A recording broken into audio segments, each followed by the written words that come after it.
Alright guys, so in terms of the Tallgeese, our latest welfare unit, so it's been out for a week, so finally do have time to do it right now, so let's actually get started. So for any of you guys that are looking at this over here, the first thing you don't want to exchange for is definitely the gold version, because it takes 400 event coins, which is just absurd.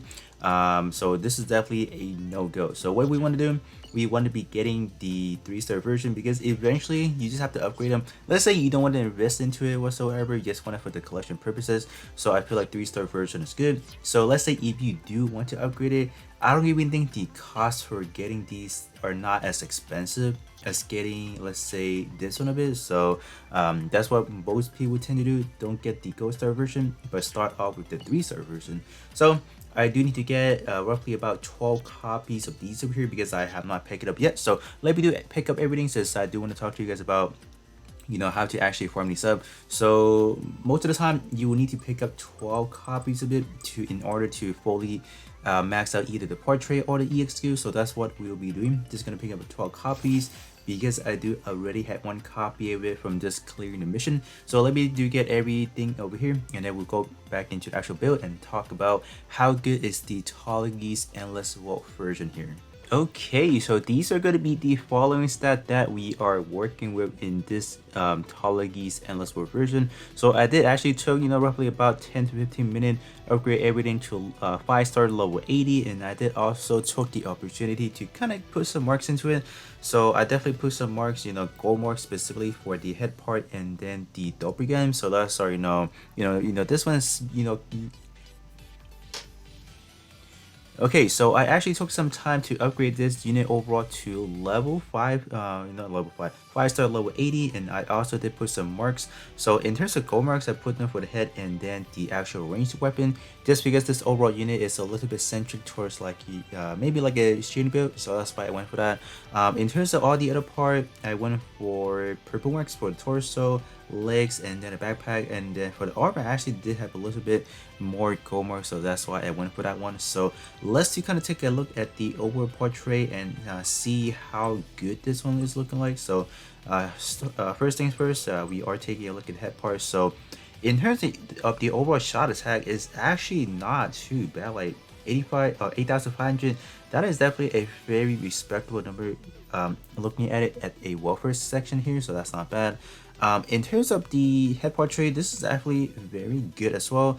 This one is boosting a squad EXQ by 20%. So if you're in a situation where you need to do more damage overall collectively, definitely use this head. So all you pretty much need to do is have one of your ally actually does have, let's say, heavy armor activated, and then your overall squad is able to get that 20% damage increase. So that's, or EXQ increase. So that's actually not bad at all. So pretty good overall. What about the torso? Is it anything too impressive? So stat wise, definitely very balanced, out, offensive and defensive stat anyway. So not much to talk about this one right there.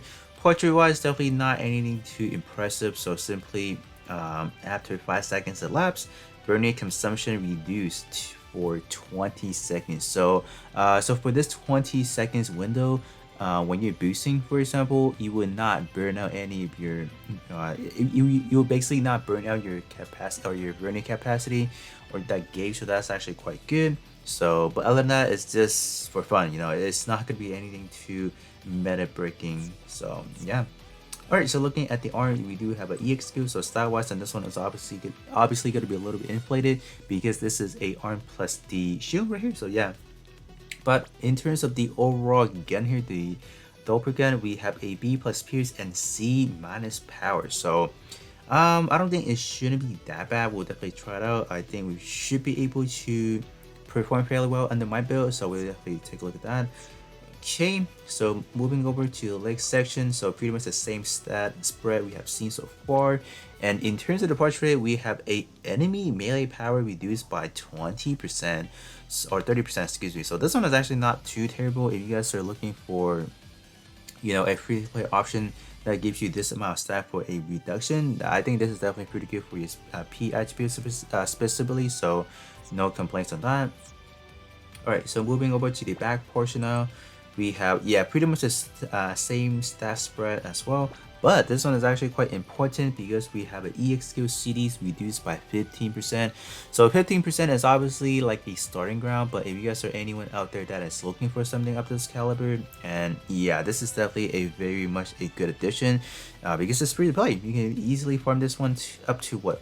Portrait level 10, so why not? It's only 15%, not that premium 20% or even 23%, but for anyone that is starting on the game that needs something like this to work for any of those storyline mission, this is definitely something you do want to add onto your roster as well.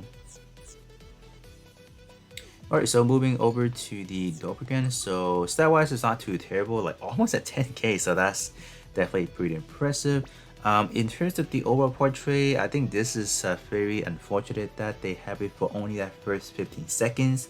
Yeah, so if before 15 seconds pass or elapse, so only for that 15 seconds duration, then you can get that shooting power boosting.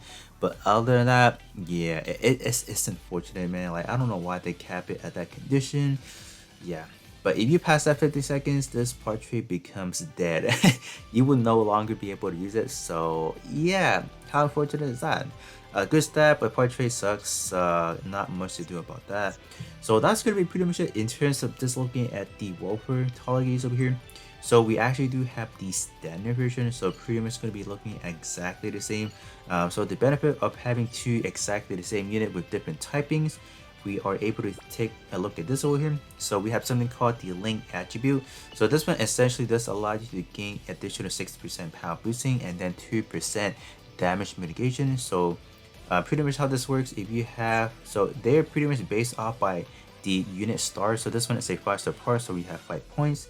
And then in terms of my standard version, I do not have this one up to anything higher than 4 stars, so I only have 4 points. So that's pretty much how it works. So after you get both parts to, let's say, 6-star respectively, you'll be able to get another 3% power boosting. So yeah, that's pretty much how the link attribute works. So not really much to talk about this one over here. So now I guess we can actually just hop into a quick EXQ testing and see how this one performs then.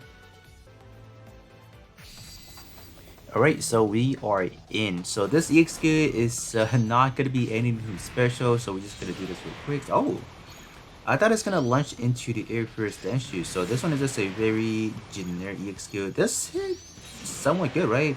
Roughly about 4 hits right there. So I do want to see what kind of range we're looking at. Can we hit?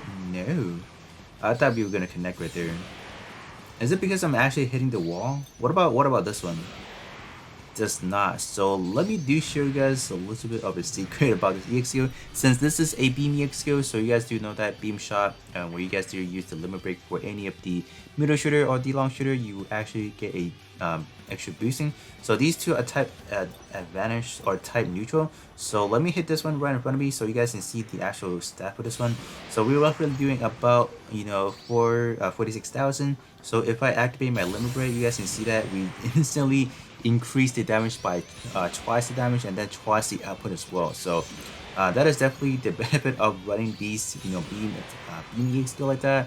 You just massively gain a boosting. Okay, I think I almost ran out. Okay, let me try to take advantage of that as well, and I thought I got one of them. Alright, so now I think my attack should go back to normal. So I'm like, it's not a bad EXQ. I think it's actually quite fun. Just raining down those beam on your enemy, but I'll definitely say it's a lot more funner if you activate your limit break then shoot, because you get a massive range increase as well as damage output as well. So I'm just gonna stand here. Yeah, we should connect. All right, you as well, and then you as well. All right, so yeah, it's not too terrible, I guess, because I guess I never used the original one, the standard version, so I don't know what to expect. But yeah, I'll definitely say it's not bad. Like it could be worse, but this is definitely cool, I guess. So I guess now I'll actually put this onto my power build, since this EXQ alone itself does not have any boosting. Since my overall build, I have a lot of those built-in buff EXQ effects, so we will not be able to take advantage of that. So in terms of the overall damage, it could be higher if I activate any sort of buffs, but we're not going to be doing that. We'll simply use whatever we have plus a limit break and see what kind of damage output we can get. Alright, so at a friend battle, so let me just click on that limit break and then shoot out that beam attack. So let's see, how much are we doing?